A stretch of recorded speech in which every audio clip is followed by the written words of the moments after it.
very basic, very easy to start out. So can you just talk about your experience in the industry and kind of what other projects you've worked on? I joined Guerrilla about 3 years ago, specifically for this project.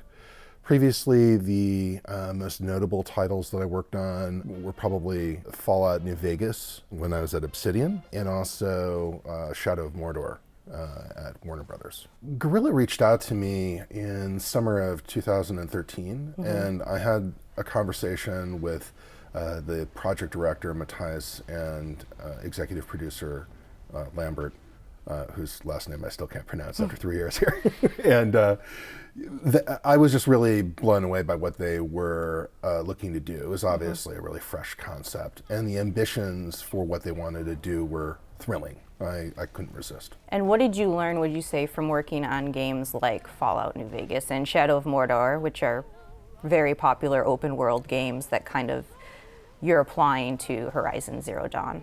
To me, it was actually how it was different. It was the opportunity to create something really fresh. I felt incredibly fortunate to have had the opportunity to work with one of the most loved IPs in the history of video games, you know, Fallout, and also one of the most beloved IPs in the history of you know, Lord of the Rings. But this was obviously something really fresh. It was an opportunity to create something completely new with a group of dedicated video game developers who were incredibly excited by what they were, what they had imagined. When you first heard about, all right, here's the pitch for what we're doing with Horizon Zero Dawn, what did you think was most interesting about it? Well, the basic concept that you have this far future world that is populated by these huge mechanical beasts, but the humans are living sort of at the feet of these behemoths in a kind of primal or primitive tribal state. That was something that just really struck me as being a strange juxtaposition. I immediately was curious about how that world came to be. So my imagination got hooked by that. I felt like I had to get involved in some ways just to make sense of that for myself. I really wanted to understand how that world came about. Well, I think our audience wants to know, how do you make sense of all this world? How would you describe this world to them that feels so different from anything that they've seen before? In terms of explaining it, I mean, can't really explain it because that's something that you're going to be discovering as you're playing the game.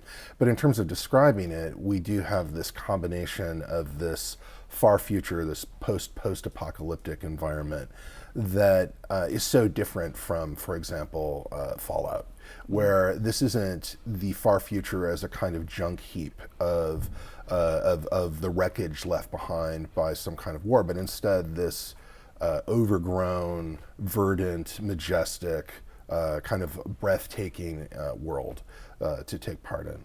And then the other thing being, of course, is the fact that it is populated by these huge machines that are also mysterious in their origins. How have you gone about crafting the lore for this type of world that's so big and ambitious? Well, we took that very seriously. I mean, I think one of the very first rules that we had in approaching it was this is a work of science fiction. So we're not going to rely on fantasy at any point. We're not going to go for any kind of supernatural explanations.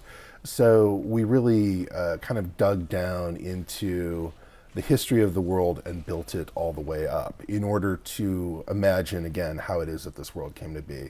So I think that this is, even though it's a juxtaposition of really odd elements that maybe on first glimpse seems like something where, well, I mean, it has a kind of immediate appeal, right? I mean, it is the idea of you have these, tribal humans that have to face these mechanical monsters.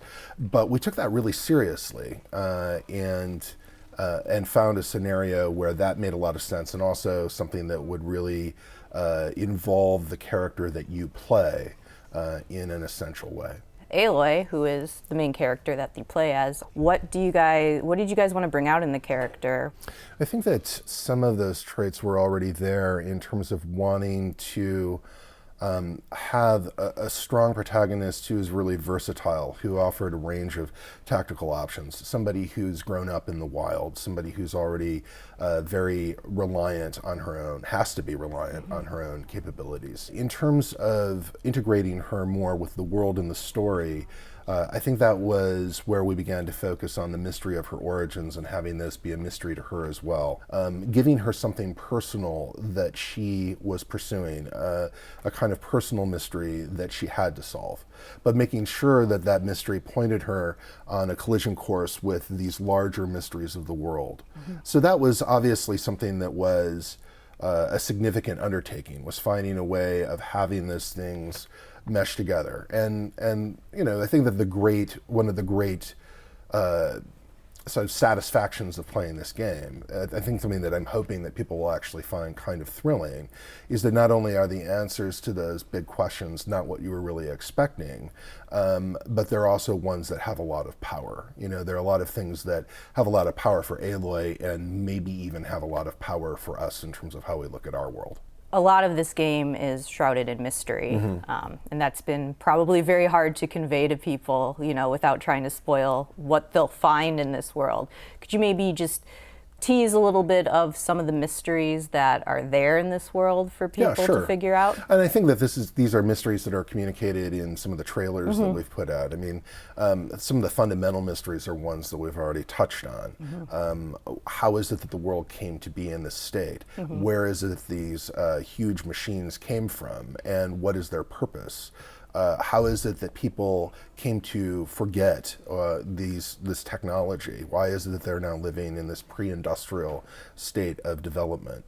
There are a lot of other features around the world that you'll discover in your journeys that are also sort of, you know, obviously it will awaken your curiosity. With the trailer that we had at the beginning of June, you know, we ended with Aloy standing in front of this door that's scanning her. What is that? You know, where is it there are these features around the world that you're going to find that seem to have something to do with the ancient world? You know, from Aloy's perspective, the ancient world, which to us, of course, would be our future world, perhaps. And those are exactly the kinds of locations that you're going to find, you know, a way to enter and also find out what sort of mysteries there are within. Yeah, definitely. In the world, there are all these tribes, and that also gave you the opportunity to have these tribes have certain rules that they live by, certain religions. How was that crafting, like making religions and coming up with the ideas for these different tribes, and how you wanted that to kind of function within this world? Well, I mean, as you can imagine, it was a great deal of fun, but it was also hard work. We took that, I think, pretty seriously as well. I think that there's probably never been a development team where so many people read Guns, Germs, and Steel. You know, really trying to think about environments and how humans have adapted historically to their environments, and how that then is reflected in their material culture and also the ideologies that they have.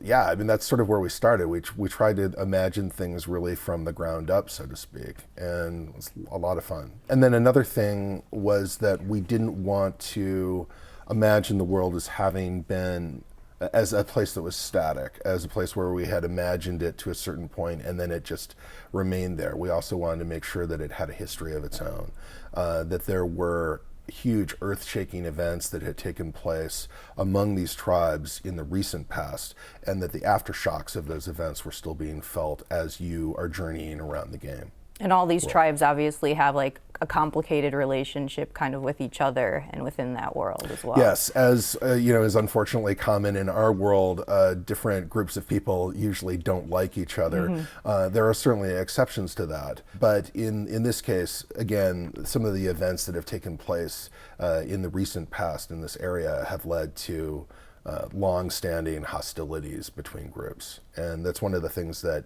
Aloy has to navigate as she's on her journey.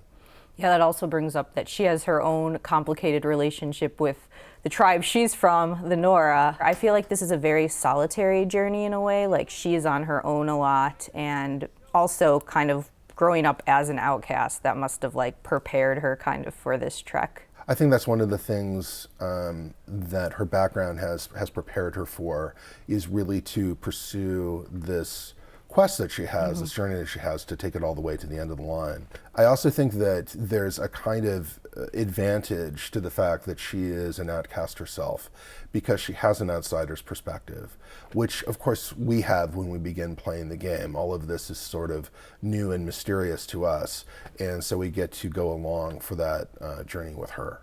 Can you kind of explain a bit her relationship with the Nora tribe and how that kind of complicates and sets her off on her journey? Certainly. Aloy is literally cast out at birth as an infant. She is shunned by the tribe. She's raised in the wilds by another outcast who is essentially her foster parent. So this is a mystery that she has from the very first moment of her life, is where is it that she came from, and why was it that she was cast out? I mean, why could a baby be cast out? It doesn't really make any sense. So that forms the first goal that she has, is to get those answers, to try to find a way to compel the tribe, the leadership of the tribe, to tell her why it was that this took place. It feels like she got a pretty raw deal.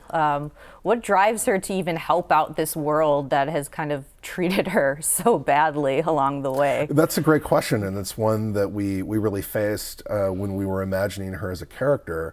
What we found was that in addition to being someone who's extraordinarily strong and self-reliant, she also does have a certain kind of woundedness from this. And as is often the case for us as human beings, that kind of woundedness that we experience becomes the place from which compassion grows.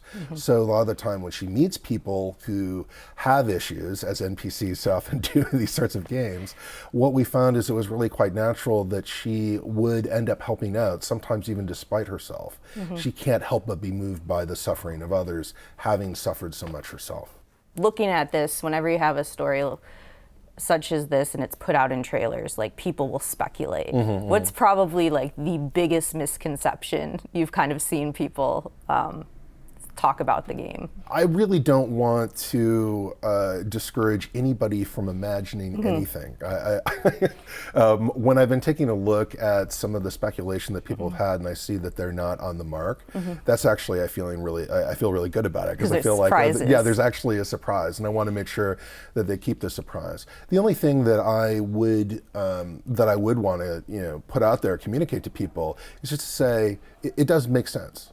I mean, it actually is going to make sense. We really took that seriously. So when I've seen some people saying like, I don't care about the story, it's not going to matter, I think it is going to matter. I think there's going to be huge amounts of enjoyment to have from this game, even for people who don't care about story. I mean, you just take a look at some of the gameplay that we've already released. I think that's obvious. But for people who are story junkies, for people who love to collect every single audio log or text log out there, people who want to have also a kind of grand narrative to their game, I think that they're going to be really surprised and delighted by what we've prepared for them. So how do the machines kind of function in this story? I know you guys talked about having like a whole ecology for them. Are they sentient? Like, are they aware of what their role is in the world? Well, that's an excellent question. And in terms of their observable behavior, they appear to be more or less equivalent to wildlife, to the animals of our world. But there's also real wildlife in the game as well. There is. So why is that mix there? This Yeah. is another question, and also another question that by the time that you have finished playing the game, you'll actually know the answer to. This question of like, why is it that these machines have shapes, forms that remind us of wildlife that we see in our world, or sometimes in the history of our world, is another thing that also we factored in when imagining this ecology. Yeah, there's so much science around this world with like all the machines and stuff, but then you also have these really spiritual, like religious tribes. Going into that, Aloy is more kind of, I feel like, in the middle of that. Would you consider her more like an atheist, or like sometimes it feels like she declines right away like a spiritual reason for stuff and goes beyond that? I think it's best to think of her as being an outsider, and therefore as somebody who's an outsider, as somebody who didn't grow up within any of these traditions, she's always looking for practical or pragmatic explanations for things.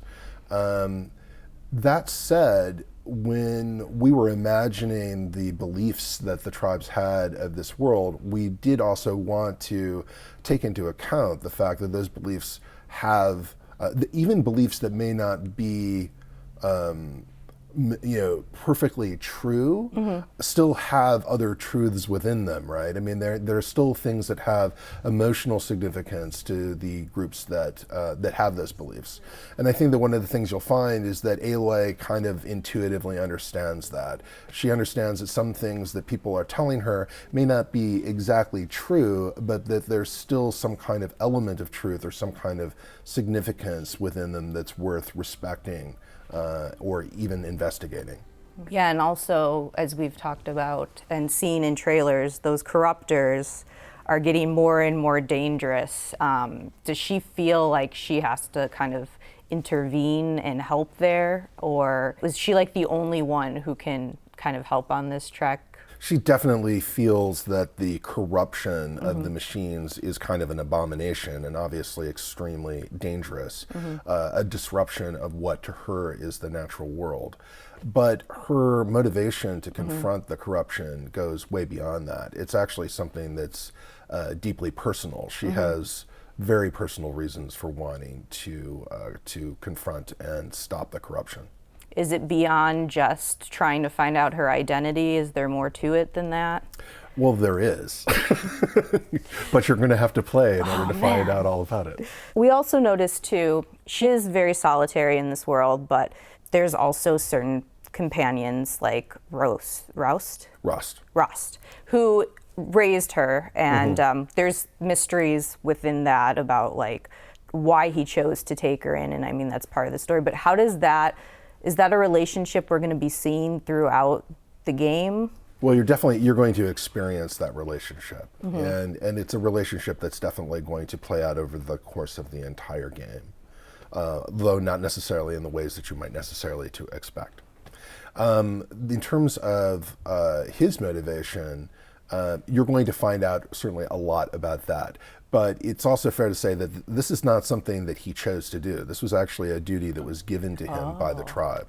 And so that's one of the other questions is why is it that when the tribe decided to cast out this infant, which seems like a bizarre act, why was it that they went to him and they gave him this duty? And what did it mean to him to accept that duty? Has he very much been like the only father kind of figure or only like influential figure in her life, considering that she's been outcast and people won't talk to her? Yeah, it's a central. I mean, he is the central figure in her young life, and certainly they have a bond that I think is something that it's another reason why she's able to relate to others or has the capacity to care, frankly, for others when she's then heading out on this larger adventure. The tribe that they belong to, even though they're outcasts, is one that has strong taboos against the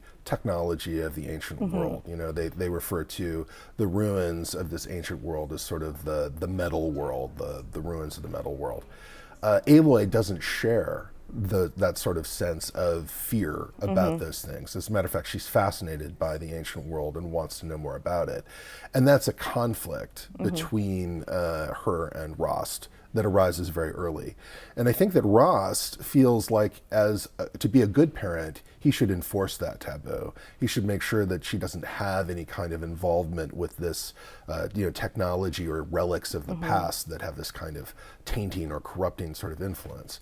And I think that when he fails to enforce those, I think he probably feels that he's a failure in some ways as a parent, that he's doing the wrong thing. I think as outsiders, we realize that what he's recognizing is that this is a little girl who has nothing else. You know, that she needs something more because she's been cast out. She needs something more to be able to have a sense of life and connection to something beyond herself, and he doesn't, so he doesn't end up stopping that. And so I think that's an interesting conflict that the two of them have. It's certainly an inner conflict for him. And it's something that has a profound effect on Aloy's life. What's the challenge of kind of creating the dialogue for, the different tribes? How do you make that still accessible for the audience, but also make it where these tribes feel like unique and different? Our approach when writing the dialogue of the game was actually to stress making it as accessible as possible. We really wanted to avoid having our characters speak in High Elvish, you know, to have the sense that everybody has this very ornate way of speaking. And I think that that's something you'll see in the dialogue that, you know, in trailers and such that that Aloy has, is that she pretty much speaks like a 21st century, you know, American. That's intentional. Within the world of the game, we basically imagine that the people that you're interacting with are speaking English, are speaking, that's the main language that's being spoken. And there is a reason for why that would be the case, which again is you know, sort of buried in the backstory of the game and one of the things that you'll unearth. I suppose that with so much time having passed, if this were, you know, hardcore science fiction, then we would have had English drift into some kind of other sort of shape, you know, kind of like in Clockwork Orange or whatever. But then that would have really violated the kind of accessibility we wanted. We wanted people to have the lowest possible barriers to just being able to project their imaginations into the world and experience it, you know, as Aloy. We're obviously going into 1,000 years in the future. Basically, you know, there's some science fiction in the game, but what other kind of genre influences went into creating this game?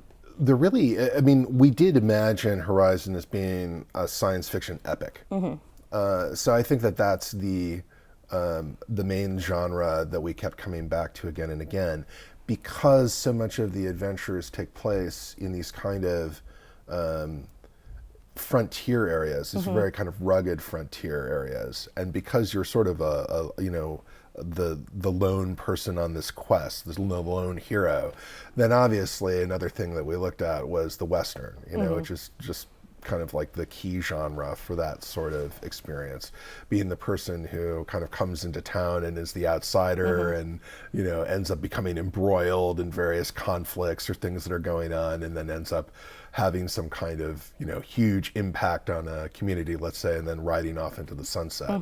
But this time, of course, it will be on a machine rather than a horse.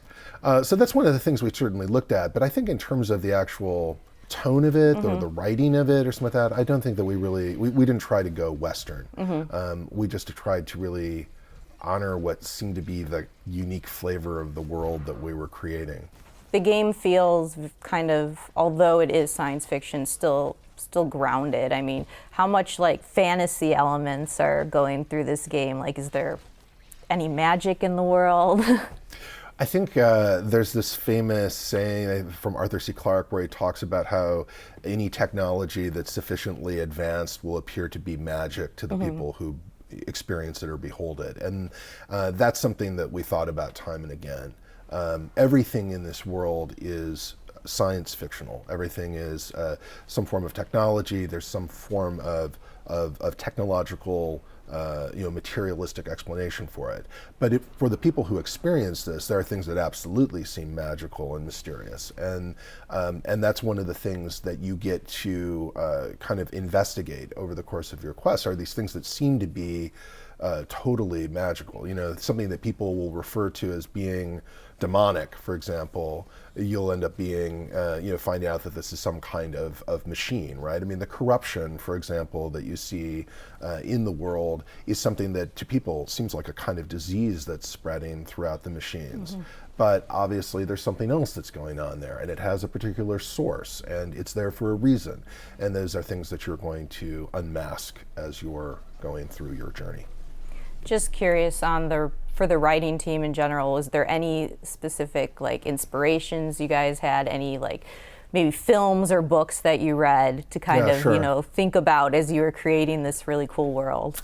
Yeah, absolutely. I mean, I think maybe surprisingly, a lot of it is nonfiction. You know, a lot of it was like I was referring to with Guns, Germs, and Steel, or another Jared Diamond book called Collapse. A number of other, you know, kind of works by futurists. But I think fictionally, a couple of things that were big touchstones early in development were Princess Mononoke and Nausicaa. Oh, yes. And then also looking at some of the media that had really strong female protagonists, with a couple of obvious examples like that, of that being Sarah Connor or Ripley. Although again, that feels very different, I think, from Aloy in the end. But those are all things that we really looked at and I would say took inspiration from.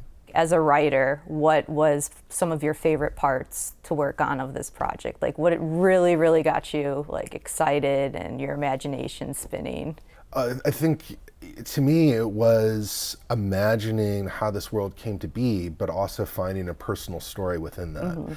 I think that that's something that you rarely get a chance to work on, and I think it's something that's very difficult to pull off.